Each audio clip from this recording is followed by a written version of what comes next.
You're listening to the Iterators of the Imperium. Hi, I'm Miss, and I'm here with my co-host Ryan, and you're listening to Season 2 of the Iterators of the Imperium podcast, the podcast in which Ryan is the expert on Warhammer 40K, and I'm the noob trying to learn about the Warhammer universe.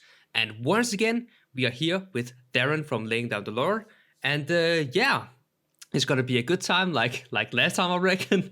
It was a bit of a kind of a different podcast episode, let's say it like that. Yeah. Yeah, different. But yeah, let's get into it, guys. So what are we talking about today?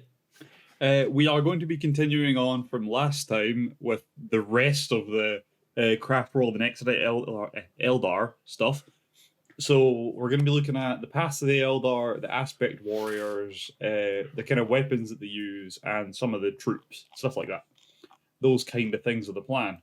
And I'm hoping that this seems a bit less like a fever dream than last time did. I take that as a personal insult, but I feel I have to distance myself from last episode as well. That's fair, especially because we haven't done the edit for it yet. And for listeners, yes, this is what my voice actually sounds like. Never cross a Danishman. It's unbelievable. Hey! I mean, I agree. But... I've told you to stop cursing people, Nez. We've been over this. Hey! Just because they talked over you in the podcast doesn't mean you can curse him. Just sitting here.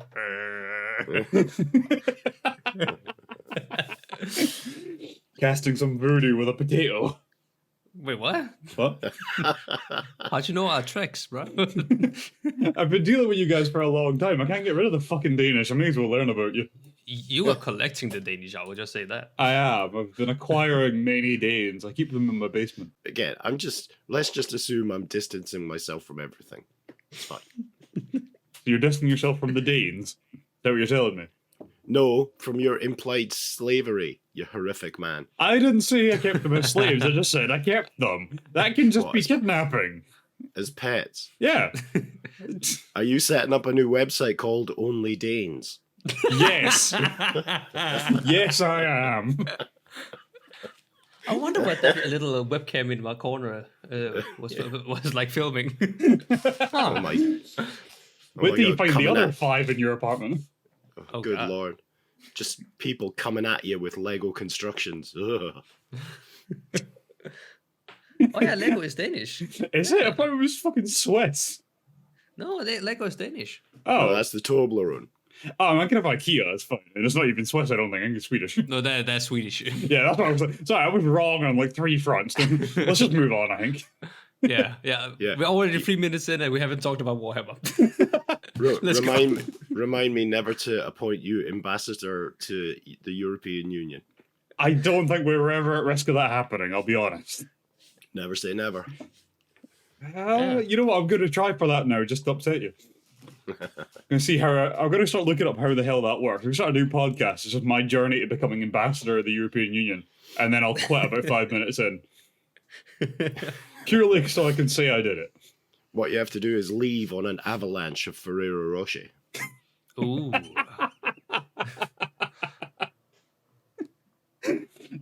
God, that would cost millions.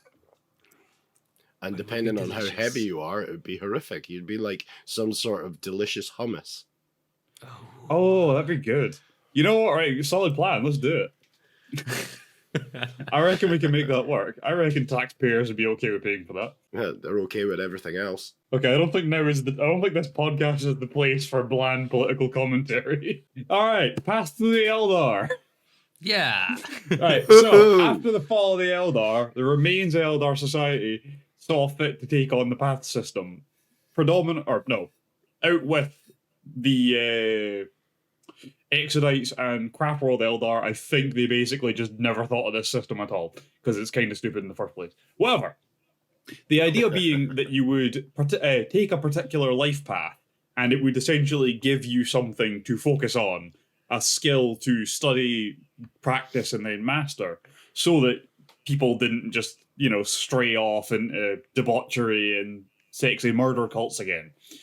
The paths take a lot of different forms, and we are going to run through a bunch of them, but there's one other thing, and it's that you can become what is called lost on your path, Because the idea is you're meant to study a path and practice it until you eventually master it, and then move on to a new one. Because how much more is there to learn after you master something? But some people just keep going with the same one endlessly and essentially fall into some form of madness because of it, I'll be honest. And those people are said to be lost on their path, which is an interesting concept. There's some of the paths I find it hilarious that you could become lost on, and I don't really know what form that would take. But we'll get into that as we kind of run through the paths now. So the first path that I'm going to go over is the Path of Awakening. So this path teaches Eldar to analyze their surroundings in incredible detail, like down to the point that like things that are so minute that no one else would even begin to notice it, or even think there was any relevance to the situation about this detail. And these guys will pick it out and be like, I know exactly what's going on now, because that bug farted. You're like, great, thank you for that, Dave. Well, we've all got friends like that. That's fair, yes. I feel like that's just what Sherlock Holmes was. Yeah, pretty much, actually. Yeah. I don't know what being lost on that path would be. Would you basically just spend all day walking around with a magnifying glass? The danger with the path system and being lost on the path system is you end up kind of over-specialized. So you see, if we're talking about the Path of the Awakening, you would see import in every little aspect of things. So you'd kind of lose yourself into the kind of day-to-day detail and end up having to live in a completely empty white room. That's fair. Yeah, I get that. Yeah, that makes sense. The second path is the Path of the Artisan, which genuinely just teaches people to be craftsmen. But it's a weird tiered path. So it would go in a sense of like, you pick the Path of the Artisan, and then you pick what kind of artisan you would be. So like a sculptor or a painter or carpenter for some reason or whatever.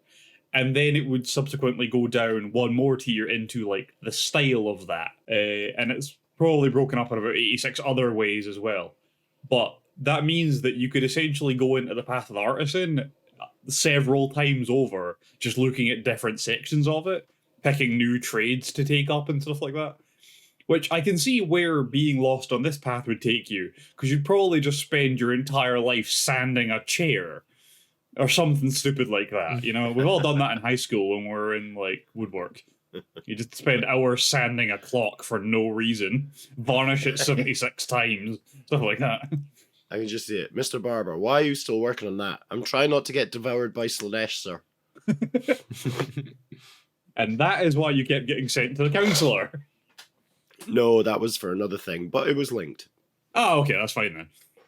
Does that go back to you devouring people for Slanesh? No comment. Probably for the best. I'm sure a judge told you weren't allowed to talk about that. There is the Path of Command, which teaches military command. It's quite a simple, straightforward one.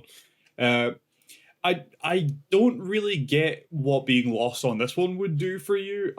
I assume you would kind of just become a nut job. You'd be like strategizing about things that aren't even happening at a certain point, I think. Don't really know. I think maybe Robutu Gilliman is lost on that path. The guy's got about 86 backup plans for everything. Any ideas? Go on, Maze. I'm like, I'm on my whole own path. I'm on the path of the dreamer. The path of the dreamer. Interestingly, I was about to say, we get on the Maze's path, the path of the dreamer. The Path of the Dreamer actually teaches Eldar to meditate and control their dreams, which is just a whole thing in itself. I knew a guy in high school that thought you could actually do that. I'm like, I think you're just nuts. Like, I think you're just making things up at this point. He's like, no, you like program in cues so you know when you're dreaming. And then once you know you're dreaming, you can do whatever you want. I'm like, I think you're just an idiot. I think it's really good. Because no one can gainsay him. What? Who could just go, were you there? It's like, but I can control my dreams, and I know that's not what happened, you know? The only way to call out bullshit in that form is to add in more bullshit. That's the rules. But within 40K, I believe the being lost on that path genuinely ends up with you lost in your own dreams for centuries. Yeah. I could see that being very helpful with the depressive nature of the 40k universe. I feel like you would just be lost in your dreams for so long that eventually someone finds you and shoots you in the head. Now that's a way of parenting. I like that. That was not the way I was thinking about it. Yeah. The path of the daydreamer. Bang. Then we have the path of grief. So this path involves grieving for Eldar suffering at like funerals and like memorial services and stuff like that. So it's a way of being able to experience grief without being so far into it that Slaanesh just grabs you. Which, I mean, I guess that happening is exactly what being lost on that path would do. You would just become so depressed that eventually Slaanesh would just take you. Yeah, that's an interesting point, actually, because it would be a descent into despair, which is a Nurgly thing. But you wonder if any of the other gods are able to grab hold of Eldar souls. Has Slaanesh, like, Bagsied them all? I think he has, but much like siblings usually are, they very rarely actually respect the Bagsy. Yeah, my sister used to do this thing when we would have burgers. There'd always be one extra. I don't know why there was always one extra. I think our parents were trying to divide and conquer. That's fair. But I'd say, I want that burger, or I'm having that last burger, and she'd pick it up, lick it, and put it back down. Yeah. I mean, it's not a great story, but, you know, illustrative. So it just brings back memory from our own experiences. Oh, yeah. You knew my sister too, yeah?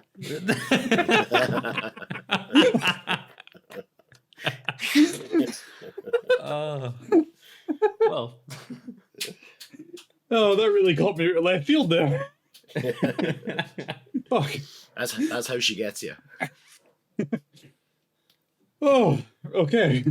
Shout out to Dhar's sister, I guess. How's it going, Sandy? Oh. Moving on swiftly. Next path. The Path of the Mariner.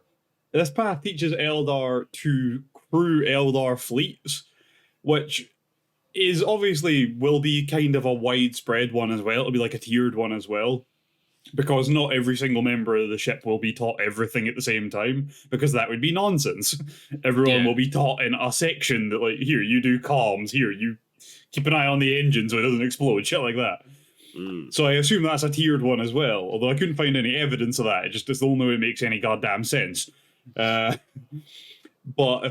I don't know what being lost on this path would be other than just, like, I don't know, I guess being too invested in keeping a ship running, I guess.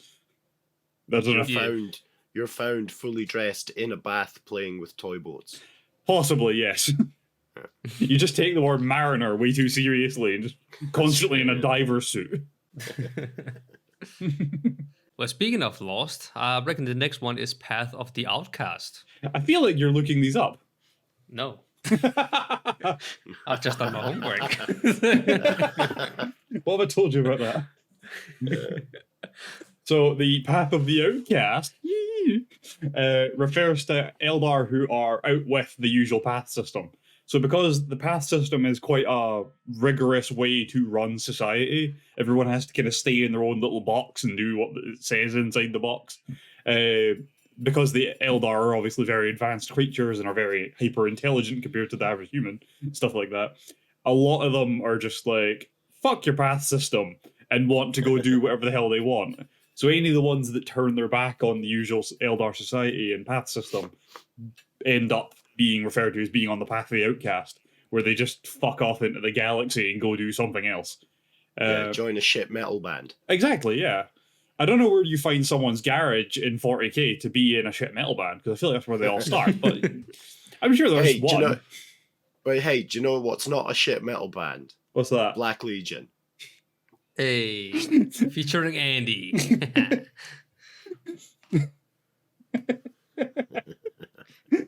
I don't know how we managed to get you plugging a band of someone you've never even met, but fair enough. You know, I'm going to call that a win. It's a thematic choice. Yeah, most of the people that go on the path of the outcast will end up as like space pirates, mercenaries, or rangers, and just kind of go do their own thing and kill stuff, basically. I feel like most people just kill stuff in the end in 40k. Yeah, just a typical outcast. That's it, yeah, just become murderous, shoot up a school, whatever. Yeah. Oh, that took a turn. Sorry. The path of duck and cover. Path of hiding your tracks. Yeah. The old Unabomber approach, I like that. Some people do eventually turn back and rejoin Eldar society again as well. But yeah, a lot of them just turn into space pirates and stuff like that. Which I think would be more fun, to be honest with you. Yeah. But I think last episode you mentioned that quote was from the kind of best example of someone who became an outcast and then rejoined, which was Uriel. Yes. The Eldritch Raider kind of captain. Yes, I feel like his story is a whole one in itself, though. So the next path is the path of service, which honestly just involves Eldar serving someone else. It's just menial work. That's all it is, really. You become like a maid or a servant of some form or another, an assistant, something like that. I don't know what being lost on that path would involve. I don't know, licking shoes clean or something. I don't know. Becoming an Eldar butler. Wow. You've tipped your hand there, Ryan. We suddenly discover what you're into. Good Lord. I want to make this clear. There is no creature alive that can understand my sexual preference. Oh, Not even yourself. That means there's some dead ones that do. Grim. Yeah, why did you actually have to mention alive? Yeah, it's an important detail, man. Oh.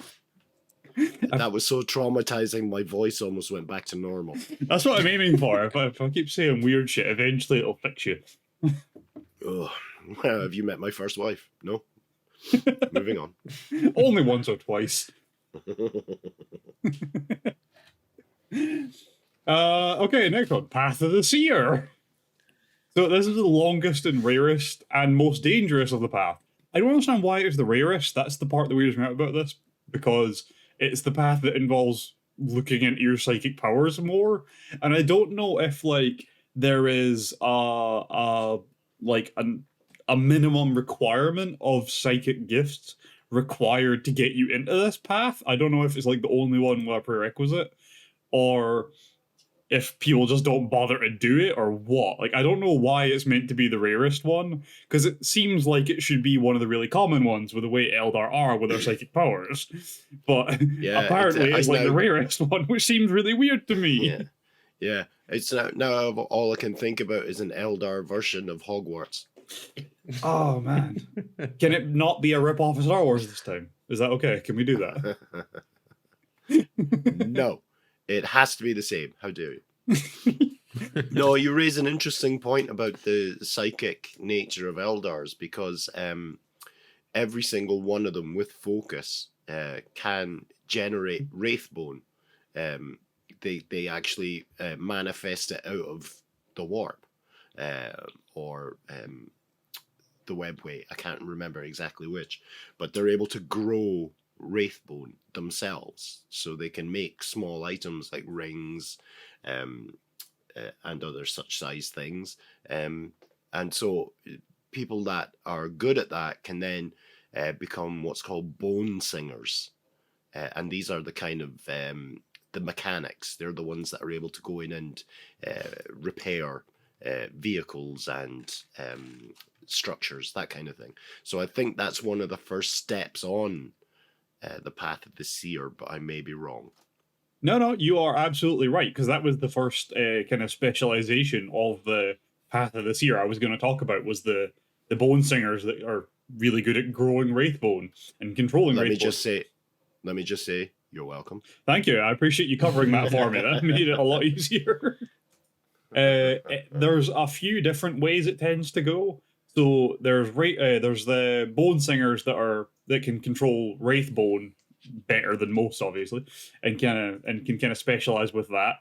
There's also Spirit Seers who handle the creation of Wraith Guards and Wraith Lords.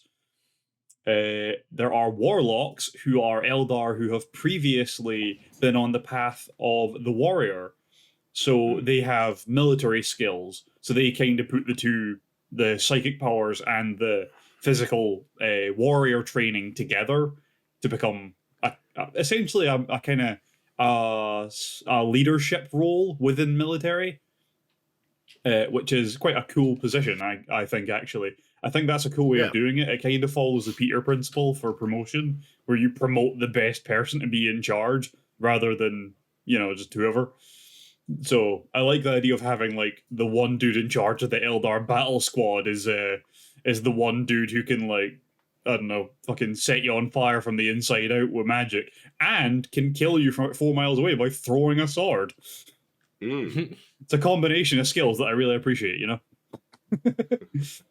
Oh, yeah. Farseers are the last one. So the Farseers are people who have become lost on the path of the Seer. And essentially, they are the most powerful Eldar psychers. But basically, every one of them seems to be absolutely mental. I'd imagine because for a human, staring into the eye of terror will make you go mental. I imagine a Farseer has done far worse in their pursuit of studying the warp and psychic powers. I assume it just has that effect on you. It just kind of flays your mind. Almost like a mind flayer. I was just going to say that one of the most famous Farseers is Eldrad Ulthuan, who's the kind of head honcho of O3 Craft World. And he has been around since before the Horus Heresy. He has existed as a Farseer for that time. So they can be quite long-lived when they put their mind to it. Is that a pun? I didn't intend it to be, but yes. Good, thank you. I appreciate that. I like a good pun. The last path is the path of the warrior. Or I believe there is actually a shitload of paths. It's just the last one I can be bothered talking about or could find any great detail on. Yeah, there is also some unknown paths. Yes, there's a lot of them, because the way the paths seem to work is very dependent on basically who you have available to teach it. So every craft world has access to different paths and things like that in different aspects. So, for example, the path of the artisan, you can want to specialize in a particular style of your craft, but if you don't have anyone that knows how to do that style, you're gonna have a fucking hard time doing it. Yeah. So it's very much what do you have on hand that you actually have as options for paths becomes a thing in it. Path of the Warrior is very, very susceptible to that detail, because obviously you need to have people that can teach you that fighting style, or you can't learn that fighting style very easily. I'm sure there's once in a while someone that just figures out as they go, but I'd like to hear about an Eldar that accidentally learned a particular style while trying to make up a new one. Yeah. So the Eldar that are on the path of the warrior are known as aspect warriors, and that is our kind of section 2. So we're going to run through a bunch of the different aspects and things like that. Dhar, do you have anything else to say about the paths of the Eldar while we're here? Do you have any questions? One of the oft overlooked but safest paths is the path of the map maker. All right. Yeah, it's really difficult to get lost on that one. Boom! You're welcome.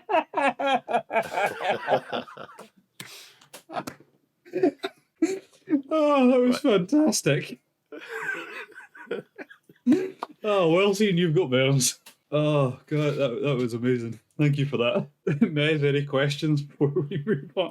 No. I think I'm just going to sit here and giggle for a while. Oh, I'm going to be giggling about that all day now. Fuck. It's good. Mez, that just there when you're going, it was fine. It's good. It's all right. You sound like a very reassuring serial killer. It's fine. It's okay. I'm just going to take this knife. I'm going to take this knife and we'll just see what happens. It'll be good. It's fine. Don't think about it. Nothing like a reassuring serial killer. That's right. Wouldn't that be great if there was like I suppose you can call them a serial killer, but it'd be someone who kidnapped you, built you up emotionally, and then set you back, like released you. I think that's Stockholm Syndrome. Oh, yeah. And we're back to Scandinavia again. Oof. No. Apparently, I've got a load of Danes in my basement, even though I don't have a basement, so we can probably try it on one of them if you want. We can test your hypothesis. Like when you invited me around to yours to have a morning Danish, I didn't really understand what you meant.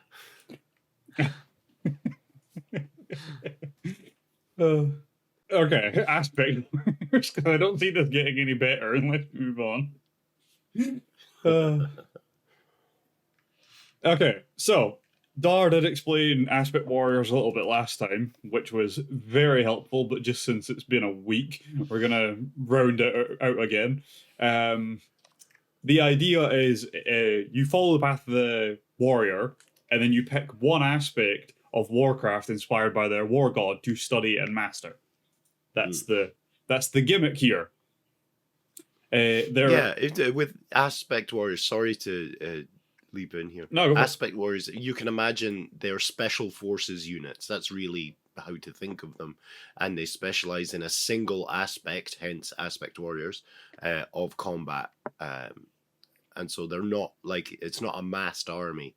It's a group of elite warriors, which are also technically priests. Right. The thing I don't get about these guys, right, and I both love and respect and hate at the same time the way that Games Workshop seem to just reuse concepts, right? And the part that annoys me about Aspect Warriors is that for some reason they're all named as if they're a goddamn Space Marine Legion. Yeah, that's pretty funny. It just reminds me of the Beast and his Primarchs. Like, oh, did you not come up with a new concept, please? Moving on. Moving on. So the first form of Aspect Warrior we're going to talk about are the Dire Avengers, because why not? These are the most common Aspect Warriors, I guess. They're basically just well-rounded and kind of designed for combat flexibility. Nothing too special there, to be honest with you.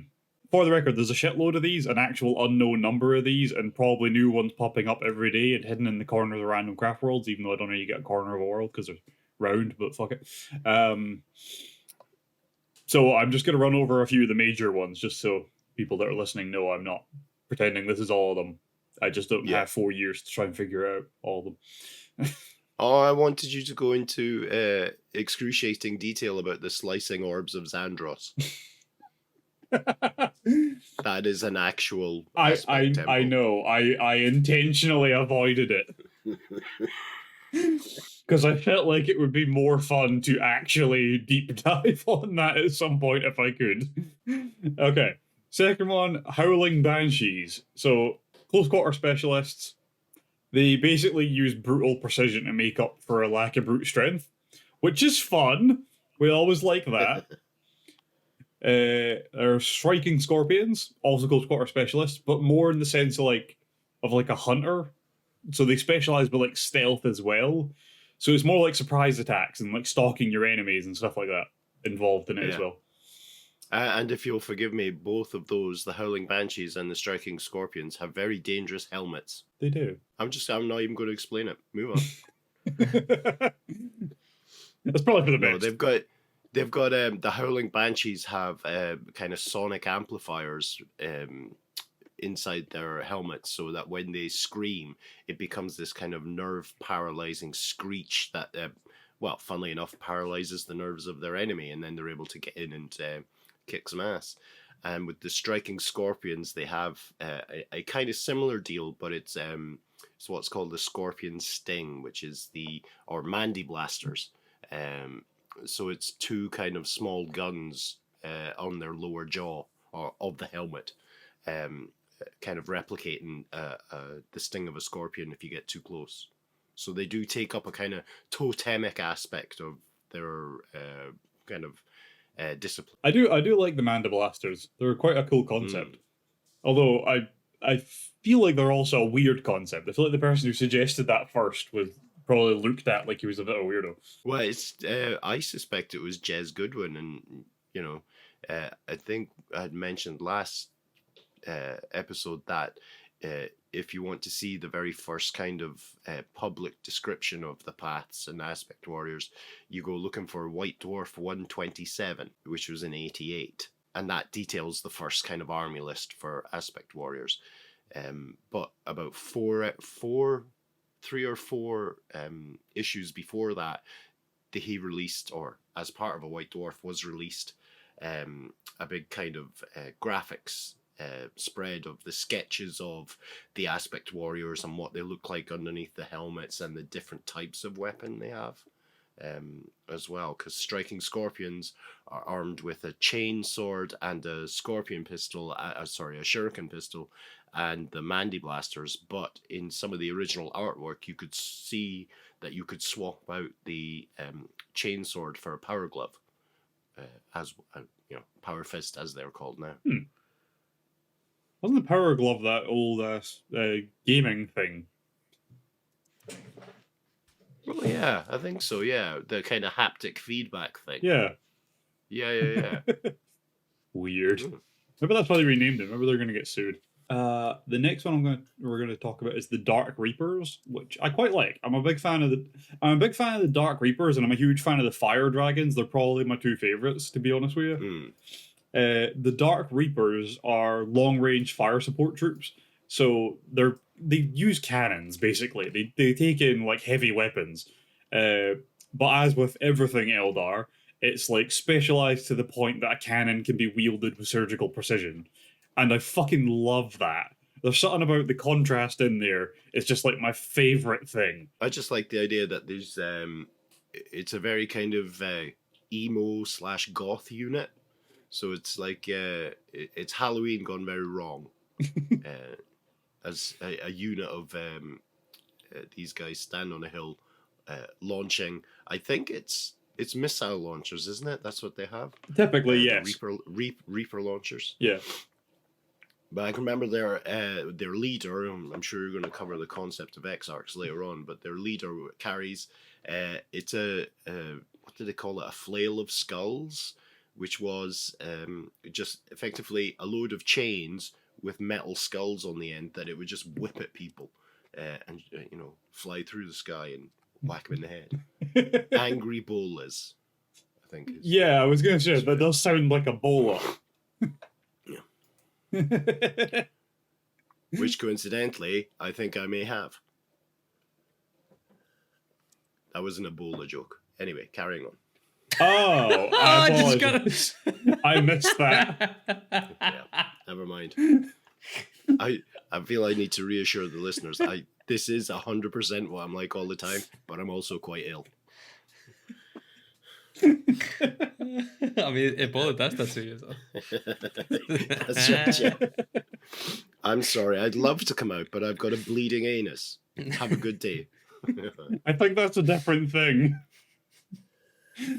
I think that's a separate issue you may have to talk to someone about. That's pretty normal, right? I won't be able to do it without talking about your morning Danishes. Okay, moving on. I hope you'll start thinking I actually have Danish people locked in a hypothetical basement. Fire Dragons, these guys are cool, right? Yes. Yeah, they're essentially close quarters anti-armor troops.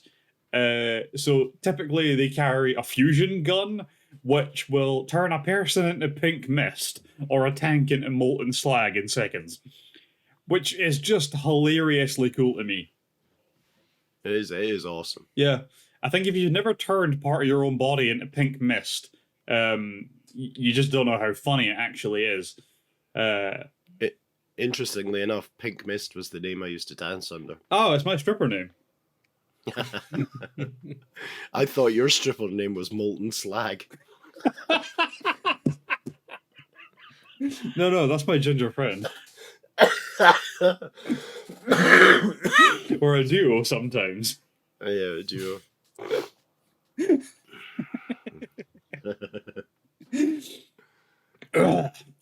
We have the Swooping Hawks next. So essentially their concept is death from above. Their armor has wings, so they fly over the enemy and just rain gunfire and grenades from above. Which I feel like Mez would appreciate. Mez usually likes stuff like that. What do you think? Yeah. Yeah. Yeah. Angry butterflies. Yeah, Gotta love an angry butterfly. it's true. Is that a sex thing? I don't Probably. know. Angry pirate is, and that is hilarious. I just threw up a bit in my mouth. Wait till you find out what an angry pirate actually is.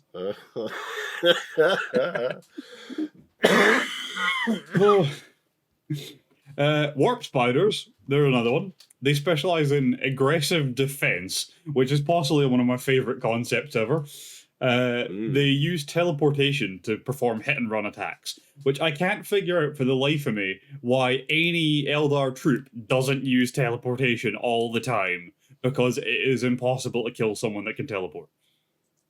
Just saying. Yeah, but the teleportation technology they use is unreliable because it opens miniature warp gates that zaps them through. It actually comes through in the rules as well, that if you roll, I think you used to have to roll 2d6 for the range of the jump, and if you rolled a double one, or I think if you rolled a double, one of your units, one of your guys just is taken off as having been swallowed by Slanesh. Hilarious. So it's not without its dangers. Who cares? It's fine. It's not like the Eldar they're- are a very limited species. That's true enough. But the warp spiders are named after an actual thing called a warp spider, and they are psychic wraithbone beings that live inside the wraithbone core of the craft worlds, or as we discussed last time, the what you call them? The worlds, the Exodite worlds. Yes, the maiden worlds. And they're only kind of the only way they exist. Or sorry, let's start again. And they exist purely to keep the kind of infinity circuit clean. So they'll actually go in and eat the souls within the infinity circuit of any any kind of demon or any wrong thinking Eldar that gets stored within the Wraithbone matrix. So that's what they do. They're aggressively defending the souls of their race. These little kind of spiders. Very cool. I do like those guys. They remind me a lot of, or well, they're almost exactly the same, I guess, as the concept of what they call the things that protect the Necron Tomb worlds. Oh, the canopic spiders. That's I love those dudes too. Yeah. The very cool Pretty cool. concept. I don't think we've mentioned them before, actually. Oh, we just did. Oh, that's fair. Yeah, fair enough. Yeah. You got me there. So the next is the Shining Spears. They use jet bikes to carry out like lightning attacks. So basically, also a form of hit and run, but with a jet bike instead of teleporting magic. Yeah, space Bretonians. That's what they are. Basically, yeah, or just elf white scars. Yeah. Yeah, Yeah. it's almost like they're very similar concept. You're a very cynical man, Ryan. I do like it. It's what being Scottish does to you. I'll be honest. In my time living here, I've never noticed. I feel like maybe we're rubbing off on you. And we're back to your breakfasts. You leave my breakfast out of this. I'm going to be honest with you, my breakfast was a very subpar curry today at about 1 p.m. So there you go. Shows you what kind of day I'm having. You really shows you how the depression's sitting today. Next, we have the Crimson Hunters, specialize in air superiority. They use high-speed aircrafts to take control of airspace, which is interesting to me because I feel like I don't think about normal aircrafts within 40k nearly enough. It's my thoughts go from ground troops to space battles and nothing in the middle, which is odd because how many planets must there actually be that don't have space travel but do have an air force? 6. Fair enough. I'm going to find out which 6 those are. I'm going to make a point of learning that. Next, we have Shadow Spectres, which specialize in high mobility, high firepower. So I fucking love the weaponry these guys carry. They carry a prism rifle, which alone is a powerful weapon, but they can use the entire squad's prism rifles to concentrate into one beam to make it much more powerful. So it can take down like anti-tank, or it can take down tanks as anti-armor weaponry and stuff like that. They're from the Shadow Spectres. They were the one from the Forge World book, right? The Doom of Mymeria. Yes, I believe so. Mymara, yeah. However you pronounce that. Although it's a similar technology to the way the Blackstone Fortress weaponry works, and I really appreciate that because I feel like the Blackstone Fortresses kind of sit in a world of their own within 40k because of the way they're seen as being like the most powerful thing around in terms of like spaceships and shit like that. They're seen as this massive, devastating force with very little equal, and it really does set them aside. And I really appreciate that you kind of see a glimpse of the same concept with it, just this weaponry, that they can have that same focusing ability. Yeah. Though I feel like it's very dangerous to do that with a couple of Blackstone Fortresses. I mean, you certainly need to have a risk assessment, but yeah. God, OSHA would be all over that shit. And the last one I'm going to mention is the Eagle pilots, which also specialize with aircraft usage, but like fighter jet type rather than I don't know. I didn't say what type the other ones use, to be honest with you. But the idea is these guys are more for like dogfighting than anything else. Yeah, they're the ones that go for the Nightwings, and also I think there's some subgroup within there that does the vampire bombers as well. Oh, cool! I didn't know that. That sounds awesome. I have to look into that.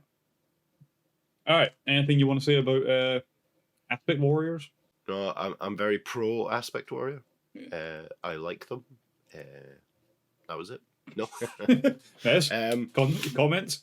Questions? No, I'm good. Oh, okay. Thanks, guys. You're really adding a lot. There's the problem with Dhar being sick. Well, I'm not engaging as much as I would. That's it, yeah. Well, no, I felt I railroaded over everything last time, so I'm maybe overcorrecting. Possibly.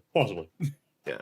Well, I suppose then, if to answer your question about anything else to add for Aspect Warriors, I think there's really 2 other further aspects to the Aspect Warriors to highlight. And one is that they are a semi kind of ritual temple. So each aspect, each group has their own temple on craft worlds.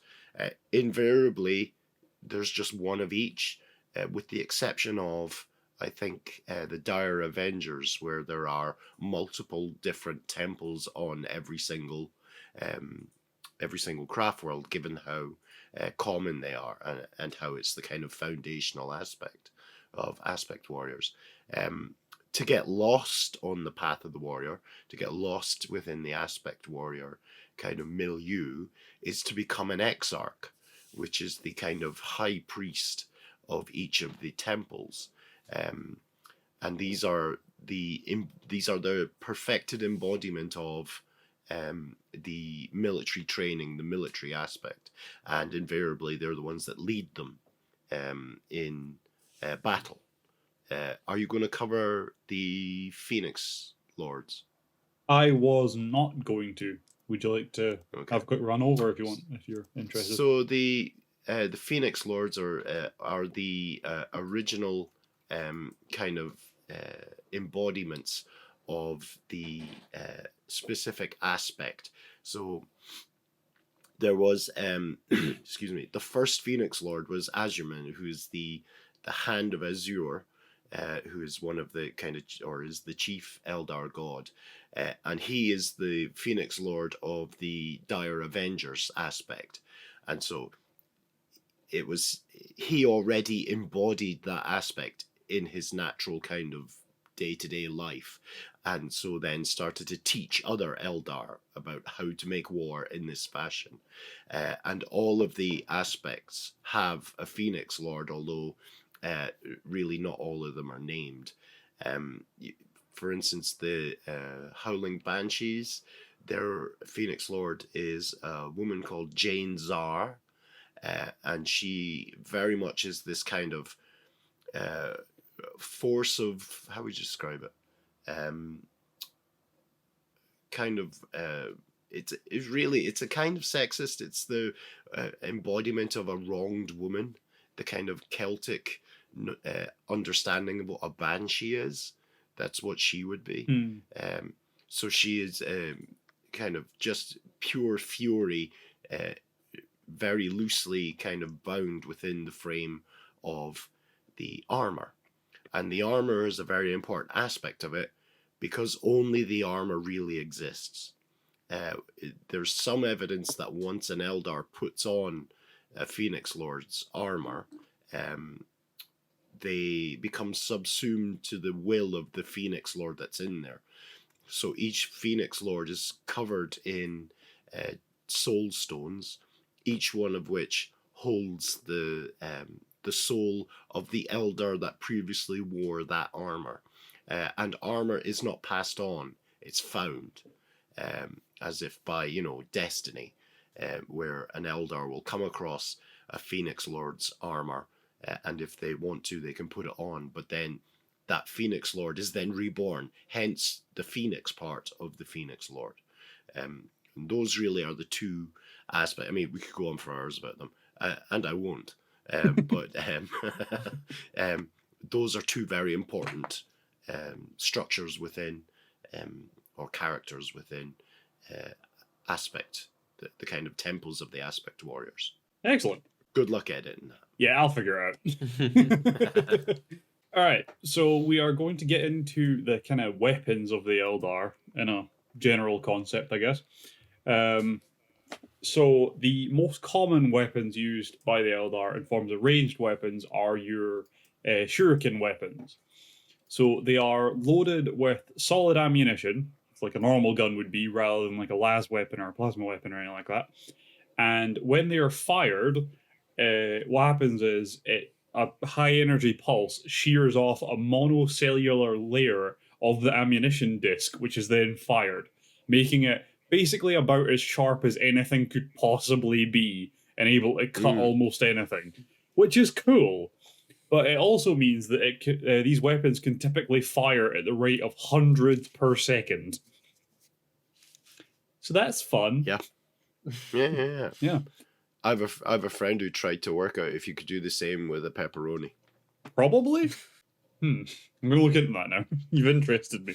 You've piqued my interest. You've piqued my... Yeah, I was about to say. I beat you to it. So these weapons take the form of pistols, rifle forms known as shuriken catapults, and then cannons. So just varying sizes of shuriken launcher, basically. Yeah.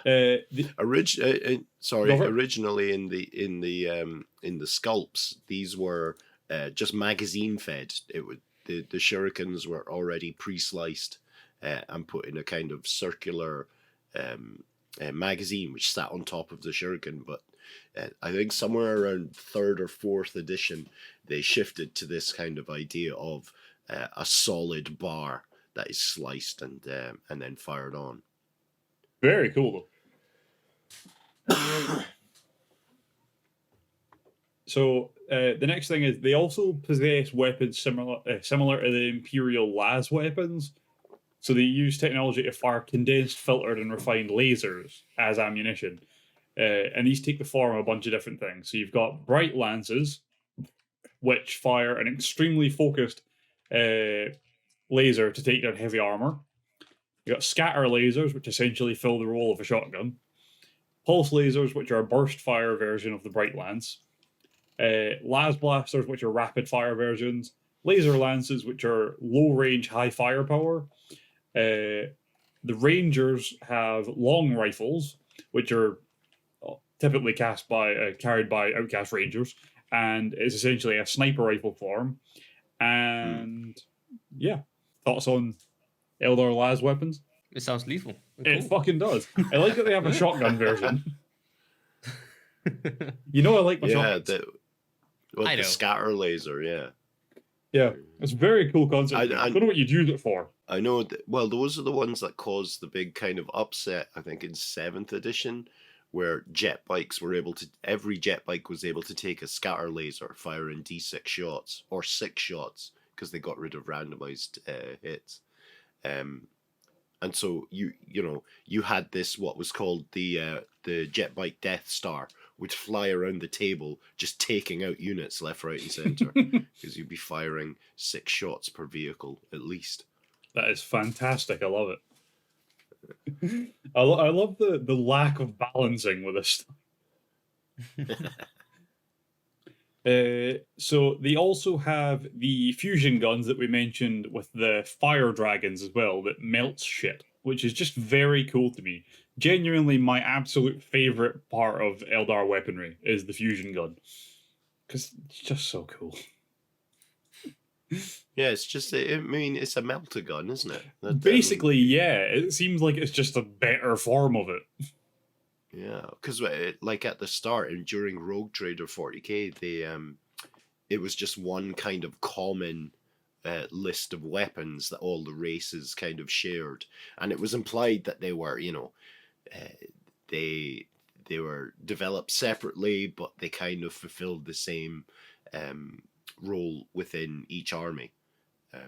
But yeah, melter weapons, I'm a big fan too. Yeah, it's just, I don't know, I feel like it fills something primal, you know? I like seeing things melt. It's always good to have something primal filled. Thank you for that. You're very welcome. Okay, there is one more type of like guns that the Eldar use that I can't think of a good way to explain. I'm hoping Dhar can help. The monofilament weapons. Can you think of a reasonable way to explain them? Okay, if you can imagine someone who has, these are kind of like the Harlequin. Oh no, it's not, is it? It's the warp spider guys. Yes. I was thinking of the Harlequins, the Harlequin kiss. So this thing fires out strengthened steel wire, although it's not steel, but it's 1 or 2 molecules thick, and it sprays it out as a cloud. Ah, there we go. It's really, really, really angry silly string. You know, that you spray from a can? That's what it is.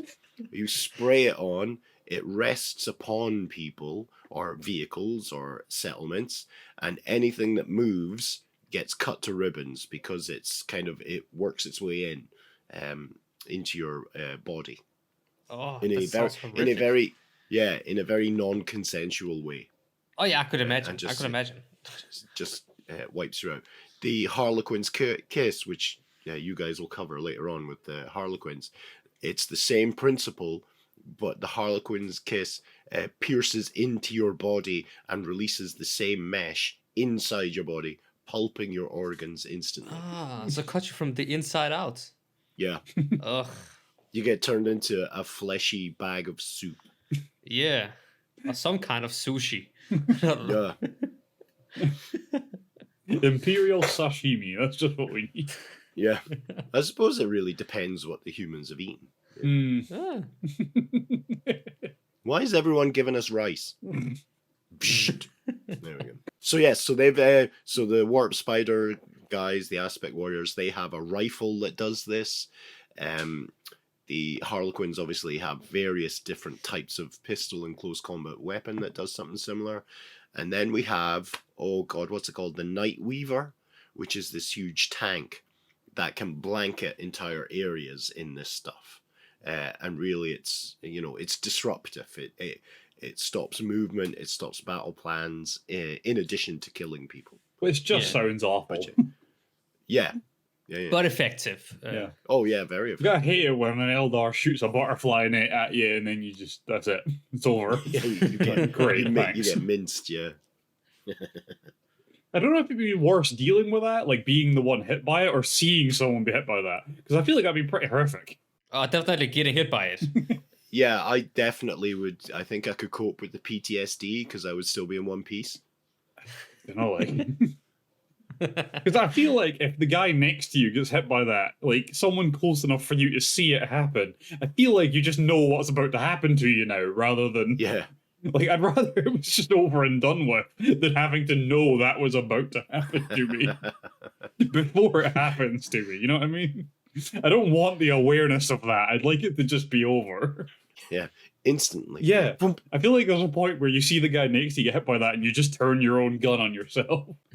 I've forgotten which, I think it might have been an episode of Futurama where Fry is sitting in a foxhole with another soldier, and someone says, "Oh yeah, it's the calm before the storm. The worst part is the waiting." And then someone says, "But the battle will be okay, right?" Oh yeah, obviously, yeah, I'll be fine. It'll be fine. The easy bit, everyone knows that. So before we move on to melee weapons, grenade wise, they have pretty standard grenades. They have plasma grenades and melter bombs, which are pretty standard as far as bombs go. But the one I want to mention is the haywire grenade in particular, because it's used for neutralizing vehicles. It's genuinely just an EMP grenade. Yeah. Yeah, Perfect. which I love. There's nowhere near enough EMPs used in 40k. You just turn off a Space Marine. Like, it's great. Like, basically everything that's actually a threat to the Eldar has to be powered up by something like that, or by magic. It's you either have to have crazy tech to power you up, or you have to have magic. And you can turn off half of those options very easily. And nowhere near enough people carry these. I mean, what if you have an magic EMP?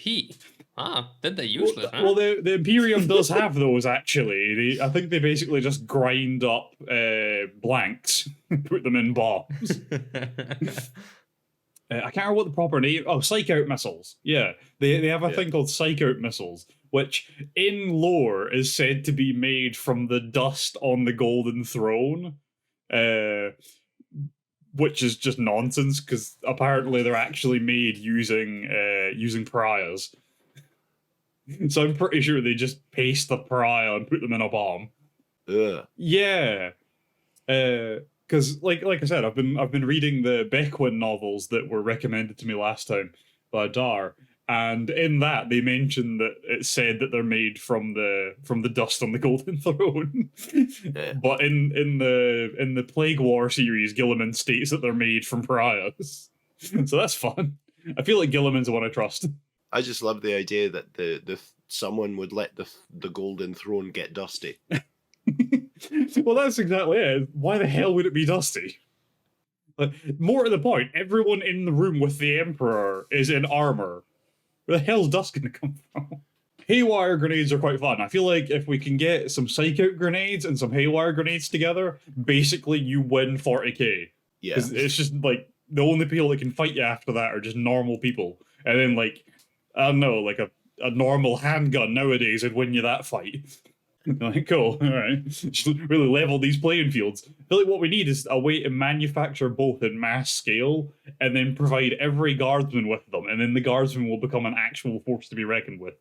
Seems like a solid call to me. Why is my dog freaking out again? Someone just threw a dust grenade at That's what it'll be. Okay, we're gonna get into melee weapons now a bit. This is Woohoo. yay. I've more just got some of my favoured the fancy versions of melee weapons, because fuck the boring ones, because they're just swords and shit. But they're like fancy magic swords. Well, they're power swords, still. So my first one I have is the Witchblade, which is hilariously cool. So people that follow the path of the Seer or the Warlock will carry the Witchblade. And it's a sword that is psychically attuned to the user, and it increases their strength to crazy levels. So they can usually cut through like the heaviest power armor or even tanks in like one swing, which is just awesome. I want to see someone cleave a tank in half with a sword. Well, it used to be in the first pass at the Craft World Eldar that you could add in your psychic points into your attack, into your melee attack with a Witchblade, and I've forgotten it. I think it added 2 strength and 2 armor penetration, or the version that they had back then. per psychic point. So you could cut a Lehman Russ in half. That's very cool. The next one is Power Blades, which are... Did you just spit at my fact? What? Did you just spit at my fact? I heard you go, "Putah." No, I coughed. Oh. So, I mean, it wasn't a great fact, but I didn't need to be spat on. No, I saved my spitting for special events. And we're back to the Danish. Damn right we are. Hey! Okay. Anyway, which blades? Power Blades. I beg your pardon. You better. They're forearm mounted blades, so they leave the hands open, and they use a self-contained power field to increase their cutting power, which is very cool. Although it basically follows a similar concept to all of their swords that have the kind of power field on them. But these ones are special because they're attached to your forearms instead, and they look like big mandible claws. Very cool. And it allows you to carry another weapon as well. You can carry a larger weapon in combination with that. And it acts as like a van brace guard as well because they're mounted on your forearms, which is cool. Very, very useful weapon. I feel like sword guns are a great concept, but being able to have just a sword or two swords and two guns, also very fun. Next is the mirror swords, which I love. They are twin blades used in a mirror form. So you have one that's forehand and one that's reverse grip. And it is used in an extremely complex sword form, which is really cool. But it does make them a cunt to fight in like close quarters because you really don't know what the fuck they're doing. And I'm pretty sure they don't either. I think it's like, you know, those drunken martial arts styles that you have to be drunk to do. Yeah. I feel like it's like fighting someone that does that. You don't know what their next move is, and they don't either. I have to admit, when you said it's a mirrored fighting style, and I was like, what? They have one in their left hand and one in their right hand. No, it'd be one in their left hand and one in their other left hand. God. Dire swords are the next one I had. They are one-handed power swords that contain a spirit stone. So anyone that's cut by the blade can just be outright killed by the spirit inside the stone, which is very cool to me. Yeah, I mean, it's not a great death being sucked off by a sword, but there you go. Oh, man. I'm sure the Mechanicum would be into it. Wait, this power stone you're talking about, what is that from? Okay, Ryan, go. No, because I feel like we've talked about this before. These are spirit stones. So if you can imagine, it's in the kind of fall myth of the Eldar race, their kind of high queen, Aisha, wept when they were no longer allowed to talk to the Eldar in person. And so her tears turned into what's called waystones, which are these psychoactive gemstones within which you can store one or more Eldar soul, like Eldar conscience. So you see on a lot of the Eldar miniatures, they all have a stone, a waystone on them, so that if that Eldar dies, their soul immediately goes into that stone, which can then be collected after the battle and put in special mounts on the Wraithbone core of their craft world, and then that soul joins the kind of great soul orgy is the wrong word.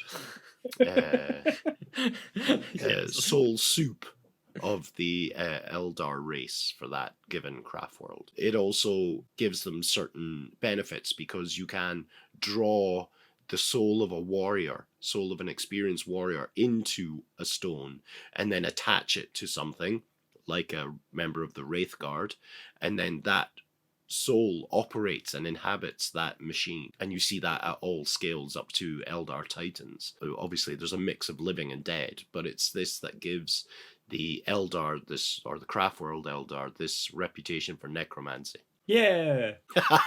That's the best reaction I've ever had to trying to explain something. Yeah. You gotta say it like an excited child or it doesn't count.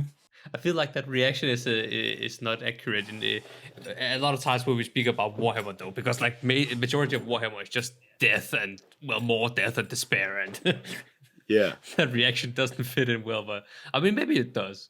It's a matter of perspective, I guess. Yeah, I think so. I mean, I think the Eldar are actually quite a hopeful race, well, the Craft World ones are anyway. I think they'd have to Because be. they're, yeah, I mean, they deal with, you're walking around with, possessed jewelry all the time, and you're bumping into your dead mates who are inhabiting various things, everything from, soldiers to toasters, I suspect. And then ultimately they're going to, well, you're going to cover the Yanari, so I'll leave that be.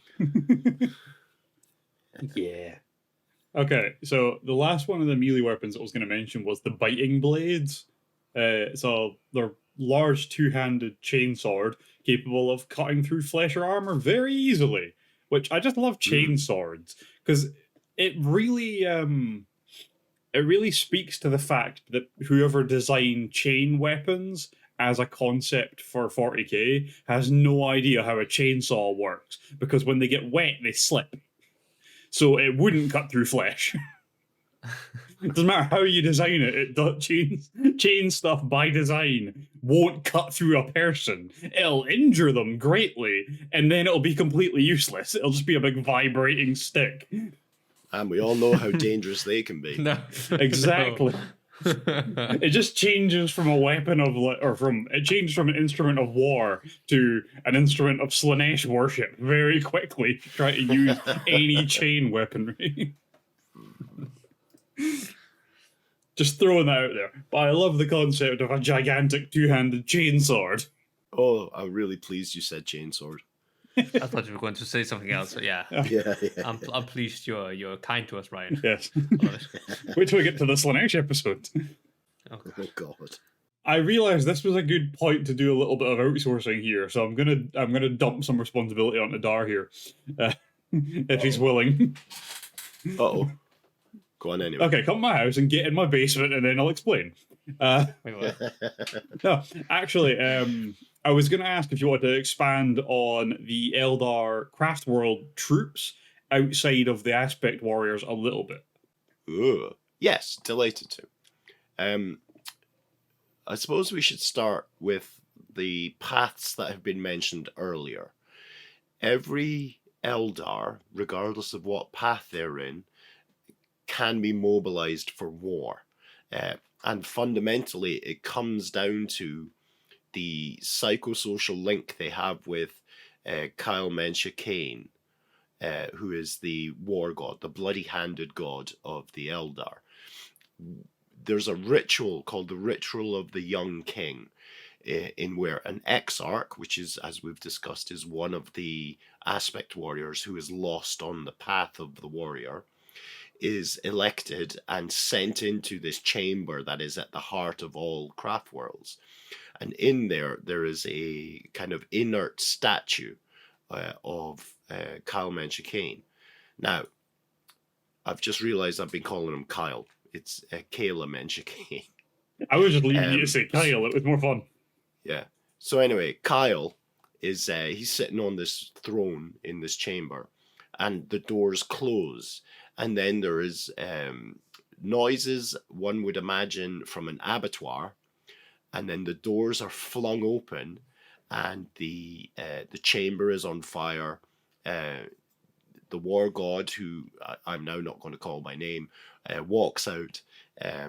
All right, I'll call him Wayne. Wayne, the war god, walks out of this chamber, and the only kind of remains of the young king is the kind of blood that's continuously dripping from the god's hands, the statue's hands. When that happens, when the doors are flung open, it is at that moment that, for want of a better word, all the Eldar on the craft world are triggered into kind of war mode. So whether they're on the path of the artisan, on the path of the warrior, or path of the seer, or whatever other path, they instantly go to the kind of marshalling points where they're issued their armor, they're issued their weapons, and the whole craft world then is on a war footing. So every Eldar of fighting age is expected to fight for their craft world when the war god is awakened. This then largely falls into kind of infantry troops, mounted troops, and armored vehicles. So for infantry, you've got various flavors of what's called guardians. The most common are guardian defenders. These are bog standard Eldar troops armed with a shuriken catapult, some armor, and a handful of grenades. That's it. And they go off in units, usually supported by a hovering platform that has on it a heavy weapon of some kind. These are the kind of ranged specialists, in quotes, of bog standard Eldar.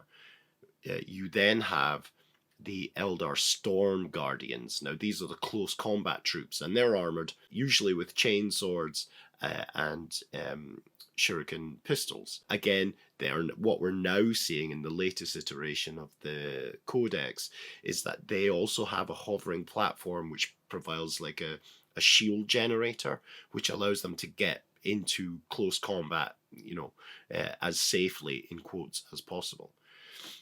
Those are the kind of basic infantry troops of the craft world, but they then have contingents of rangers, which are from the path of the outcast, and pathfinders, who are arguably the ones that are lost on the path of the outcast, the path of the scout. So those are the infantry types. You then have the kind of mounted troops, and these are the jet bikes, the Viper support jet bikes. Arguably, you also have war walkers in there, because they could be classed as a kind of mounted cavalry kind of troop. So the jet bikes are armed with double shuriken catapults underneath and can be upgraded to a shuriken cannon.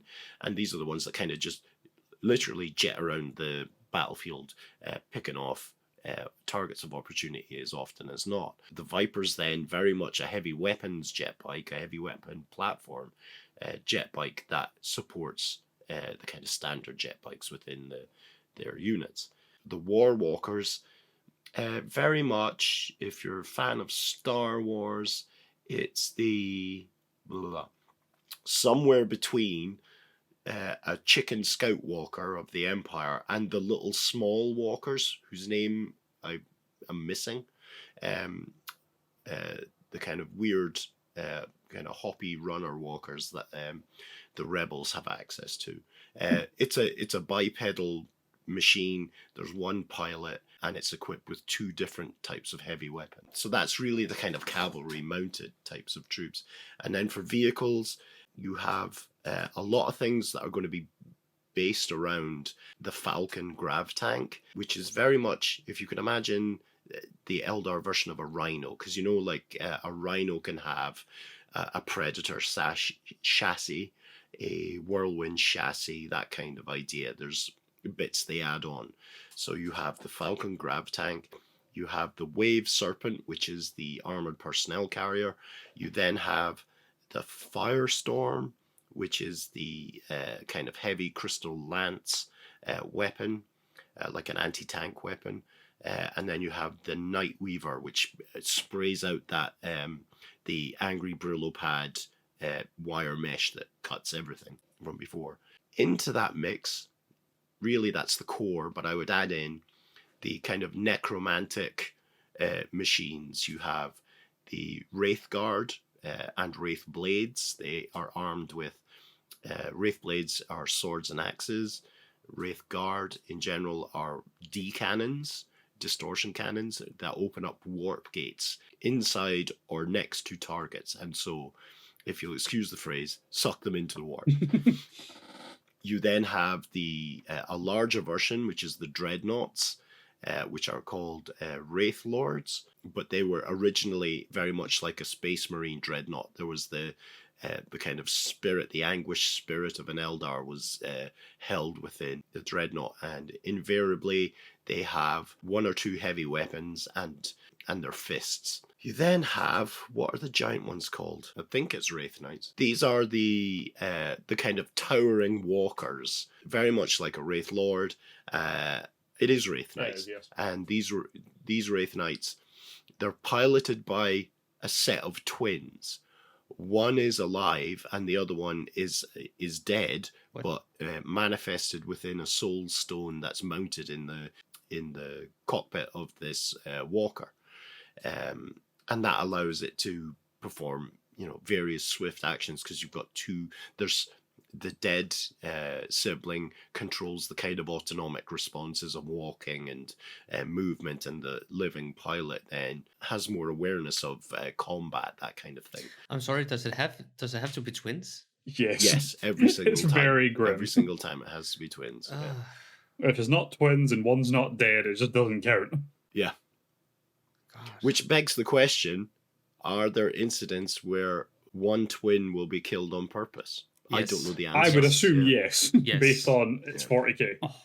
Yes. Jesus, Mez, you leapt in with a yes there really quick. No, it's because it's, like Ryan said, it's Warhammer. If Yeah, there's a yeah. grim twist to it, it's probably the right, answer. So that's really the kind of Eldar panoply of war. That's the infantry and the vehicles and the light vehicles and stuff. Did I miss anything? I can't think if don't did. think so. I think you gave us a pretty good rundown of it. Yeah. I mean, obviously, then you've got in there the aspect warriors, the farseers, and so forth. An interesting kind of troop type is the autarch, who is the kind of military genius. And so these are Eldar who have gone through two or more of the aspects of aspect warriors, because they've felt they mastered it to such a level and then moved on to another one, rather than getting lost and becoming an exarch. And they have access to the equipment from their old temples.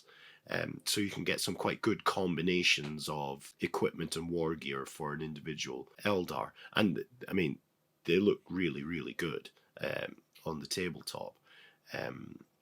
And those are the kind of generals of the Eldar forces outside of the Phoenix Lords and the Farseers. Thank you. That was Nice. very well done. I appreciate that. You sneaky bastard. I had no idea I had to do that. I did mean to tell you. I just kind of forgot. And I was like, I'm sure you can win. I mean, I will say on the fly, it's very good. Yeah. Thank you. Well done. Well done. Like the War Walkers. Oh, yeah, sorry. Let's continue. They're pretty cool. So lastly, I'm just going to give us a very quick run through of the kind of troops that the Exodites use, but in no great detail because, well, it's mostly dinosaurs, I'll be honest. So as far as Exodite troops go, typically their troops will use their infantry will use the typical shuriken weapons or wraithbone sniper rifles, which is possibly one of the coolest things that the Exodites have. I love the idea of just making guns out of wraithbone. It just sounds really cool. I don't know why. Then we have Dragon Knight Dinosaur Riders, which is a very cool title. And they typically ride a Megadon or a Pterosaur, which I don't know. I don't know if like a dinosaur coming at you on its own isn't terrifying enough, but having an Eldar riding it makes it somehow worse. Don't know. I mean, yeah. The idea of an Eldar riding a dinosaur and it coming at you, it's terrifying. It is probably terrifying. Oh, yeah. Mainly because I think that, like, a dinosaur coming at you, you're like, well, it's a dinosaur. I know what's going to happen here. I'm going to get fucking eaten or, like, torn apart. I think once it has an Eldar on the back, you're like, I don't even know what the fucking thing is going to do. It throws all assumptions clean out the window, I think. They also do have a bunch of other dinosaurs that they use for combat, which is fun. They have Megasaurs, Brachiosaurs, Carnosaurs, and Archaeosaurs, which they sometimes mount artillery-style weapons on top of, which is a horrifying concept. Well, it's no different to the lizard men, is it? In Fantasy Battle or Age of Sigmar, they've got that kind of laser cannon, for want of a better word, mounted on the back of a Triceratops. Yeah, but I think that if you add basically anything from fantasy into 40k, you immediately go, well, it's not really a threat in 40k, is it? Yeah. Short of actual Slan priests and their crazy warp magic. I don't think there's a lot within it that's actually seen as a danger, other than very few pinpointed threats. Like, for example, Clan Pestilence, I would say, would be a threat to 40k, because of the scale at which a disease could spread if made viral enough, right? It's true enough, yeah. But I don't think that typically any troops or artillery or anything like that would really be seen as anything.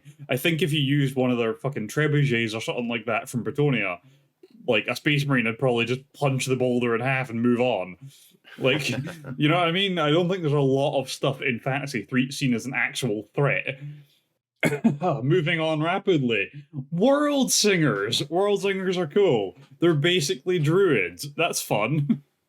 No, they're kind of like the Bone Singers from the Path of the Seer, except the Exodites, because they're not Craft World, do it in their own kind of way. So they have World Singers who are essentially just psychers that are able to control nature or manipulate nature, which is very fun. And I feel like basically just making a tree slap someone is a great way to put them off guard.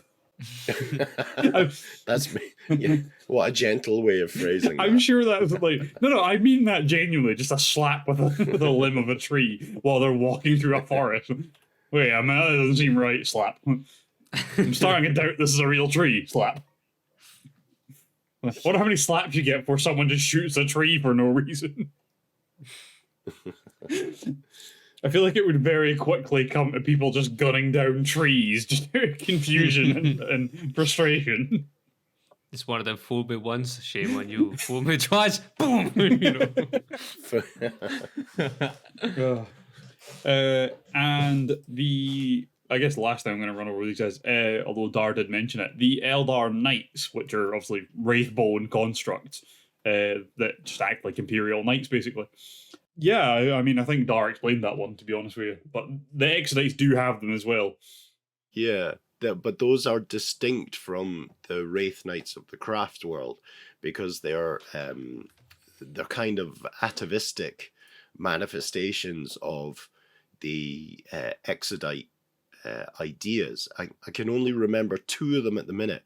One is which is the Bright Stallion, which is a centaur-like machine that has a huge lance, like a pulse lance. And then there's the Towering Destroyer, which is the kind of four-armed machine that has various types of heavy weaponry and close combat weapons. But they were designed originally to kind of be herders, herding the megasaurs around the various planets. And that was the original idea for Imperial Knights as well. It was farm equipment that just became weaponized. Yeah, the other one is going to bother me now not remembering it. I always love that concept, the night worlds and stuff that came about, because, yeah, you're right, they were just meant to be for like manufacture and stuff like that, for building, for construction and farming and shit like that, just on mass scale. And then shit went to hell, so they were like, well, I guess that giant scythe is going to come in handy. Which I love that concept. But I think that was about all I had to cover on the Eldar. This really all should have been done in one episode, but you know. You're welcome. Thank you for that. Oh, that was a good one. Yeah. Let's slap. Okay, before we tie off, any questions? Anything to add? What do we think? What does the KY and KY jelly stand for? No one knows. Fair enough. I'm on an eternal quest. I can provide you with a similar yet equally useless piece of information if you like. Go on then. There's a type of lubricant you get for like working on cars and stuff called AC90, and the AC stands for Action Can. Action Can. Yeah. Hey, look, there's Ryan lubing up a car again. Herbert. See, you joke about that, but if I ever actually work on your car, you're gonna fucking hope I do. Oh, let me tell you. Did anyone ever see the documentary about the guys that are like sexually attracted to their cars? I've seen that before. Oh, it's crazy. Yeah, that is really disgusting. For the record, the KY and KY jelly stands for Kentucky. Kentucky jelly. Genuinely, no. That sounds like an STD. Well, I'm glad you watched that, Mez, because now you too can share in that it completely destroyed what the the Herbie movies meant to me. A poor little love bug. I haven't thought about that. Let alone Knight Rider, Jesus Christ. I think Knight Rider was sexual in its own scope. Oh yeah. I don't think you had to add that in. That man was clearly in love Like with a that car. talking car talks back, seducing you. Dirty talks from the back. inside. That's it. The car saying, "I want you inside of me now." I love the way your key feels in my ignition. No. Oh. Farewell, libido. You know, I've listened to a lot of your podcast episodes. I've never heard you say that before, but you've said it in both of ours. What are we doing wrong? Yeah. Nothing. Everything. Ben just edits it out. I'm gonna have to re-listen to them all, listening for the point where you would have said that now. I assume it involves aardvarks. I think the longest section he's ever had to cut out was something like nearly 10 minutes. Just a solid 10 minutes of pure inappropriateness. Excellent, I love it. All right. So apparently I'm doing an outro this time. This is the first time in like 30 episodes. That's fun. Thank you everyone for joining us. Dhar, where can they catch you? At this stage, I'm probably at the hospital next week. Goddamn throat infection.